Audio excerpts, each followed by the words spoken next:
Good morning mga day, this is Basudanyang Vlogger, a day in my life as a content creator at age of 14. Kaya naman papasabi ka na lang talaga dito ng I for Dago!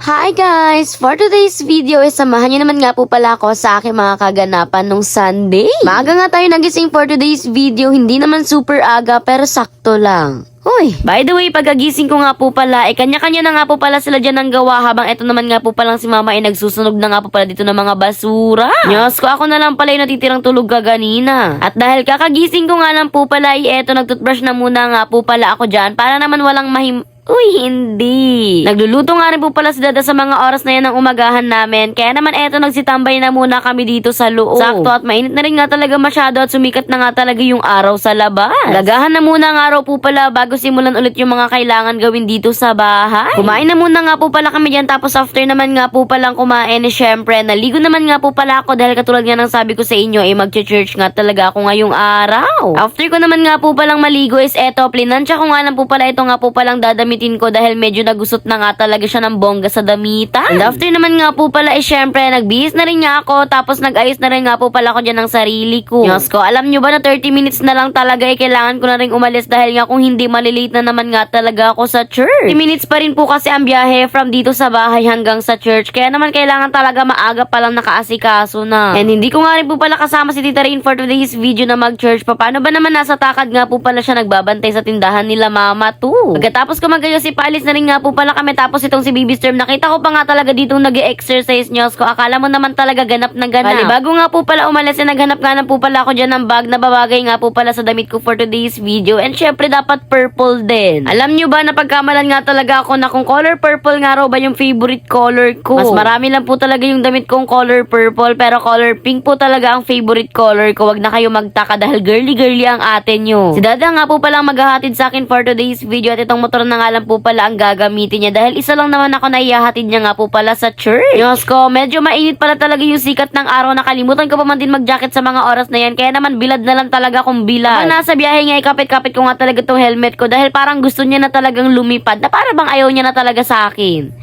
Bale, sakto naman nga po pala pagkarating ko sa church nag-i-start pa nga lang po pala kaya naman hindi pa ako super late pero na-late pa rin. Bale, yun dumiretso na rin nga po pala ako dyan sa upuan ko and then syempre nag-praise and worship na rin dahil yun naman na nga rin talaga yung naabutan ko pagkarating ko. So naman nga po pala nyan is eto nakinig nga na po pala kami dyan kay Kuya Evans tapos fast forward tanghalian na nga po pala ng mga oras na yan. And syempre kumain na rin nga po pala kami dyan lahat dahil alas 12 na nga ng mga oras na yan. Habang kumakain nga ako nag-chat na nga po pala ako kay mama na magpapasundo na ako pero inabot pa rin ako ng alas 2. Paano ba naman inabot nga raw talaga si Dada ng ulan sa Basod kaya naman nag-stop pa siya. Bale ayun dumaan nga lang po pala kami dyan sa crossing Basod. Paano ba naman bibili nga raw po pala si Dada dyan ng pansahog niya nga po pala sa kanyang lulutuin na ulam. Tapos ako naman eto nagpabili ng tinapay na para bang hindi talaga siya nagtanghalian. Ewan ko rin ba na para bang may bumulong sa akin na bumili ka ng tinapay. Pagka-uwi naman nga po pala agad ko na rin nga po palang chinarge yung cellphone ko. Tapos nag-idlip lang on and then nag-ayos na rin nga talaga para makapag-picture. Bale fast forward magagabihan na nga po pala kami sa mga oras na yan. Kaya naman samahan nyo na lang ulit akong kumain for today's video. By the way, hindi na nga po pala masyadong mahaba yung vlog ko dito. Paano ba naman nag-live na nga po pala ako nun habang kumakain kami? Kaya naman kung want nyo mapanood, panoorin nyo na nga lang talaga yung live ko. By the way, patapos na rin nga po pala ang ating video. Kaya naman hanggang dito na nga lang. Yun lang sa and God bless. Thanks for watching. Mwaps!